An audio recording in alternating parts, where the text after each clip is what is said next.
My dear aspirants, जैसे कि आप लोगों की बहुत ज़्यादा क्वेरीज आ रही थी कि वर्ल्ड ऑर्डर और इंटरनेशनल रिलेशंस जो है ना वो किस सिंक में जा रहे हैं इन 21st सेंचुरी। मैं थोड़ा सा हिस्टोरिकल बैकग्राउंड आपको बताऊंगी और आज तक कंटेम्प्रेरी जहाँ तक इंटरनेशनल रिलेशंस और वर्ल्ड ऑर्डर पहुंच चुका है तब तक आप लोगों को ये मैं कॉन्सेप्ट एक्सप्लेन करूंगी। फर्स्ट ऑफ ऑल तो हम लोग देखेंगे कि किस तरह से वेस्टफेलियन सिस्टम आता है, कोल्ड वॉर में वर्ल्ड ऑर्डर किस सिंक में जाता है, 9/11 के बाद वर्ल्ड ऑर्डर कैसे जाता है, 21st सेंचुरी में वर्ल्ड ऑर्डर कहाँ है, और इंटरनेशनल रिलेशंस देखेंगे, उसमें डिफरेंट उसकी थ्योरीज़ को डिस्कस करेंगे, करंट वर्ल्ड ऑर्डर देखेंगे। ये सारा कुछ आज के लेक्चर में one by one in a sequence हम लोग इसको डिस्कस करेंगे।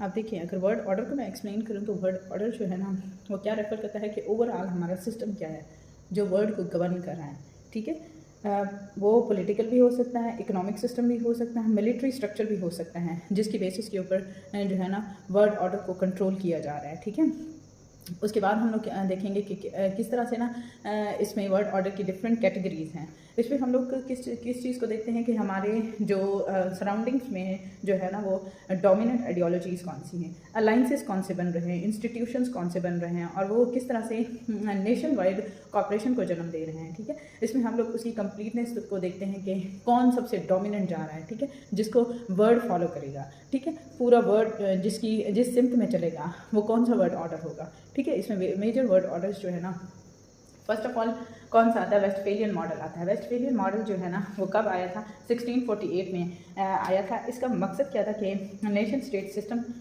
किस बेसिस के ऊपर बनाया जाएगा, कि सोवरेनिटी की बेसिस के ऊपर बनाया जाएगा। सोवरेनिटी हमारे पास क्या है, सोवरेनिटी एक ऐसा कॉन्सेप्ट है जिसमें क्या किया जाता है कि सुप्रीम जो हाईएस्ट पावर है ना वो किसको गवर्न की जाएगी। वेस्टफेलियन मॉडल का टाइम पीरियड आप लोग याद रखेंगे कि 1648 का जो टाइम पीरियड है ना, इसमें हम लोग देखेंगे कि वेस्टफेलियन मॉडल आता है।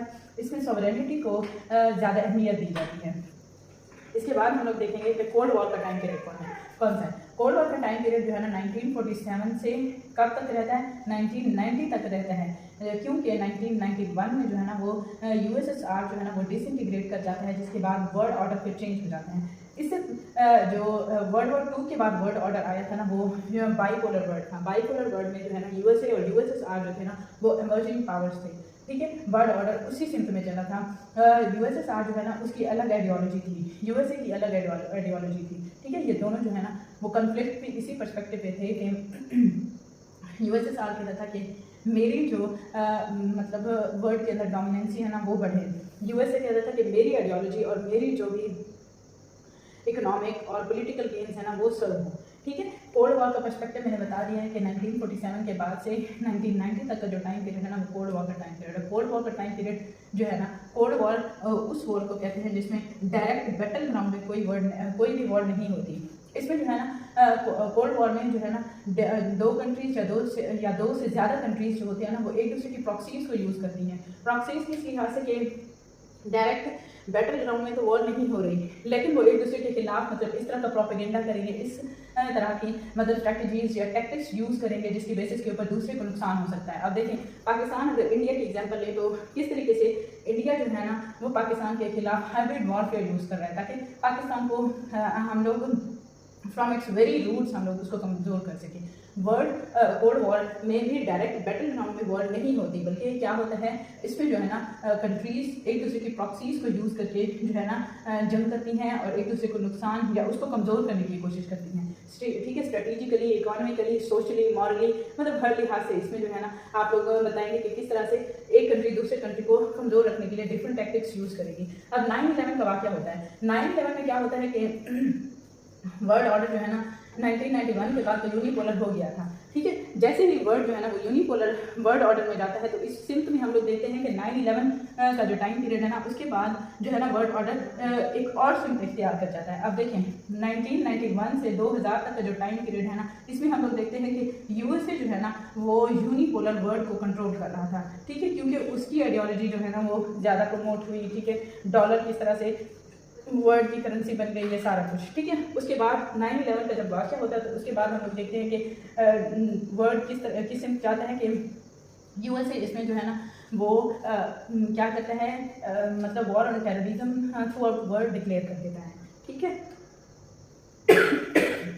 इसमें जो है ना हम लोगों ने वर्ल्ड ऑर्डर को ये देखा। अब देखते हैं 21st सेंचुरी में वर्ल्ड ऑर्डर किस सिमत में जा रहा है। ठीक है, 21st सेंचुरी जैसे ही इमर्ज हुई है 9/11 के बाद जो है ना यूएसए को हम लोगों ने देखा कि वो स्ट्रेटेजिकली किस सिमत में गया है, कमज़ोर गया है। क्यों? क्योंकि उस वक्त में चाइना बहुत ग्रो किया। ठीक है, चाइना जो है ना वो बिग मार्केट बना, इंडिया बहुत ग्रो किया। ठीक है, उसके बाद और भी कंट्रीज हैं जो बहुत ज़्यादा ग्रो कर गई। चाइना जो है ना अब किसको कम्पीट कर रहा है, किसको काउंटर कर रहा है? यूएसए को। यूएसएसआर की जगह पे कौन आया? रशिया आया। रशिया भी बिग इकॉनमी बन गया। ठीक है, अब हम लोग देखते हैं कि 21st सेंचुरी में जो है ना वर्ल्ड ऑर्डर किस सिमत में जा रहा है। वर्ल्ड ऑर्डर इस सिमत में जा रहा है कि जो यूएसए है ना वो वर्ल्ड को कंट्रोल करना चाह रहा है, रशिया जो है ना वो अपनी आइडियोलॉजी को प्रमोट करना चाह रहा है। इसमें चाइना जो है ना वो खुद को ग्रो कर रहा है, इंडिया खुद को ग्रो कर रहा है। ठीक है, और भी बहुत सारी इकॉनमीज हैं जो खुद को ग्रो कर रही हैं, जिसमें हम लोग देख रहे हैं कि सऊदी अरेबिया किस तरह से ग्रो कर रहा है, वो अपनी मतलब इकोनॉमिक सेटअप के ऊपर कितनी तवज्जो दे रहा है। इसमें हम लोगों ने वर्ल्ड ऑर्डर को कंप्लीट डिस्क्राइब कर दिया, जिसमें मैंने वेस्टफेलियन मॉडल को एक्सप्लेन किया। उसके बाद मैंने कोल्ड वॉर का वर्ल्ड ऑर्डर बताया कि वर्ल्ड ऑर्डर कोल्ड वॉर में किस सिमत में गया है। वर्ल्ड ऑर्डर 9/11 के बाद जो है ना वो यूनिपोलर वर्ल्ड में था, लेकिन उसके बाद इंडिया, चाइना, रशिया ये बहुत ग्रो करे उसमें जो है ना वर्ल्ड ऑर्डर फिर चेंज हो जाता है। ठीक है, 21st सेंचुरी में अब जो है ना वो मल्टीपोलर वर्ल्ड ऑर्डर हो गया है। क्यों? क्योंकि इसमें बहुत सारी जो इकॉनमीज है ना वो यूएसए को ऑलरेडी कम्पीट कर रही हैं। ठीक है, इसमें जो है ना हम लोग इंटरनेशनल रिलेशन का भी एक टॉपिक देखते हैं। इंटरनेशनल रिलेशंस जो है ना किसको डिस्क्राइब करते हैं? इंटरनेशनल रिलेशन इस चीज़ को डिस्क्राइब करते हैं कि स्टेट्स किस तरीके से एक दूसरे के साथ रिलेशंस रखेंगी, उनका बिहेवियर एक दूसरे के साथ किस तरह का होगा, नॉन स्टेट एक्टर उसमें किस तरह का रोल प्ले करेंगे, डिफरेंट इंटरनेशनल ऑर्गेनाइजेशन इसमें किस तरह का रोल प्ले करेंगी। इसमें हम लोग इंटरनेशनल रिलेशंस में IR जो हमारा सब्जेक्ट भी होता है कमीशन के पेपर में, उसमें हम लोग डिफरेंट थ्योरीज को देखते हैं। इसमें फर्स्ट जो थ्योरी है वो हमारे उसका मेन फोकस क्या होता है कि पावर और नेशनल इंटरेस्ट जो है ना वो अपने सेल्फ इंटरेस्टेड मैनर के लिए होंगे। ठीक है, रियलिज्म में क्या होता है कि हर किसी को अपने इंटरेस्ट को क्या करना है, परस्यू करना है। ठीक है, रियलिज्म में। ठीक है, जबकि लिबरलिज्म में क्या होता है कि लिबरलिज्म में ये होता है कि कॉपरेशन बिल्ड होता है। ठीक है, इंस्टीट्यूशंस बनते हैं, डिप्लोमेसी की जाती है और पीस के लिए कोशिशें की जाती हैं। इट मीन्स आप लोग ये बता सकते हैं रियलिज्म जो है ना वो इंडिविजुअल के इंटरेस्ट को प्रमोट कर रहा है, जबकि लिबरलिज्म जो है ना वो डेमोक्रेसी यानी पब्लिक को प्रमोट कर रहा है। थर्ड हमारे पास जो थ्योरी है वो है कंस्ट्रक्टिविज्म की।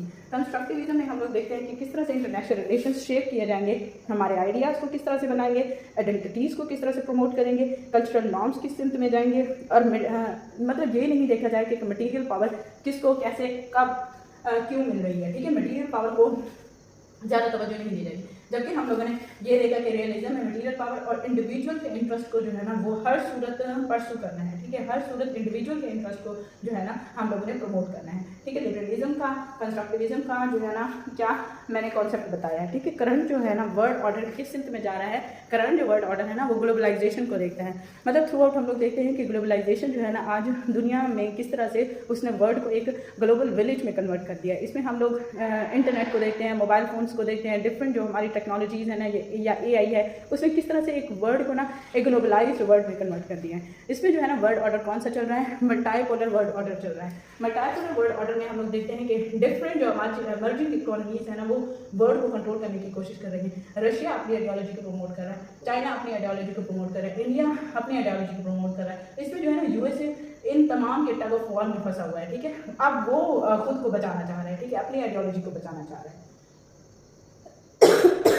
इसमें हम लोग डिफरेंट इंटरनेशनल ऑर्गेनाइजेशंस का रोल भी देखते हैं, जिसमें हम लोग देखते हैं कि IMF वर्ल्ड बैंक और डिफरेंट इंटरनेशनल ऑर्गेनाइजेशंस अपना रोल किस तरह प्ले कर रही हैं। डिजिटल एज है, डिजिटल एज में हम लोग देखते हैं कि टेक्नोलॉजीज़ की बेसिस के ऊपर अब हम लोग देखते हैं कि किस तरह से यूएसए और चाइना जो है ना उनकी चिप वॉर चल रही है। ठीक है, वो टेक्नोलॉजी में अगर यूएसए कोई टेक्नोलॉजी बनाता है तो चाइना उसको काउंटर करने के लिए और टेक्नोलॉजी बनाता है। इसमें बेस्ट एग्जाम्पल अगर आप लोग कोट करना चाहते हैं तो यूएसए ने किस तरह से ChatGPT बनाया, उसी तरह का एक मतलब उसी बेसिस के ऊपर एक और हम लोगों ने AI टूल देखा डीप सीक का, जो चाइना की तरफ से आया। चाइना जो है ना उसमें एक कदम आगे था। ठीक है, चाइना ने जो डीप सीक बनाए वो रीजनिंग भी करता था, जबकि ChatGPT रीजनिंग नहीं करता था। इट मीन्स आप लोग देखें कि कॉन्टिन्यूसली जो पावर्स है ना वो एक दूसरे को काउंटर करने के लिए किस हद तक जा रही हैं, मतलब टेक्नोलॉजी को वो टेक्नोलॉजी का सहारा ले रही हैं, चिप वॉर चल रही है, ट्रेड वॉर चल रही है, ठीक है। वर्ल्ड में हम लोग देखते हैं कि किस तरह से एक दूसरे को काउंटर करने के लिए डिफरेंट मैकेनिज्म्स यूज़ किए जाते हैं, ठीक है। ये सारा कुछ किस एज में आएगा, डिजिटल एज में आएगा। ग्लोबल जो है ना वो कंटिन्यूसली और मोमेंटरी तब्दील हो रहा है, ठीक है। ये shift in global power dynamics हम लोग देखते हैं कि किस तरह से ग्लोबल का पावर डायनामिक्स चेंज हो रहा है। अब देखें रशिया यूक्रेन वॉर में, अब देखें वर्ल्ड ऑर्डर किस में जा रहा है, रशिया के फेवर में जा रहा है ना, रशिया को as a big economy show कर रहा है, ठीक है। इसमें जो है ना यूएसए को क्या यूएसए को हम लोगों ने देखा कि किस तरीके से जो है ना वो कमज़ोर हो रहा है, ठीक है। ये तो था हमारा आज का लेक्चर जिसमें मैंने आप लोगों को एक्सप्लेन करा है कि वर्ल्ड ऑर्डर किस तरह से वर्ल्ड ऑर्डर का क्या कॉन्सेप्ट है, उसमें डिफरेंट जो है ना व्यूज़ उसके किस तरीके से हिस्टोरिकली और कंटेम्प्रेरी टाइम पीरियड में किस सिम्त में वर्ल्ड ऑर्डर जा रहा है, इंटरनेशनल रिलेशंस और उसकी थ्योरीज़ के बारे में बताया। आई होप कि आप लोगों को क्लियर है, जिस पे मैंने ये इन डेप्थ आप लोगों को ये दोनों पॉइंट्स क्लियर करवाए हैं। इससे रिलेटेड अगर आपको कुछ भी ना समझ आए तो काइंडली आप लोग मुझसे पूछ सकते हैं, ठीक है। डिस्क्रिप्शन में आप लोग मैसेज करके मुझसे पूछ सकते हैं। अगर मेरा ये आप लोगों को लेक्चर पसंद आए तो काइंडली लाइक करें, शेयर करें, सब्सक्राइब करें। Thank you so much. अल्लाह हाफिज़।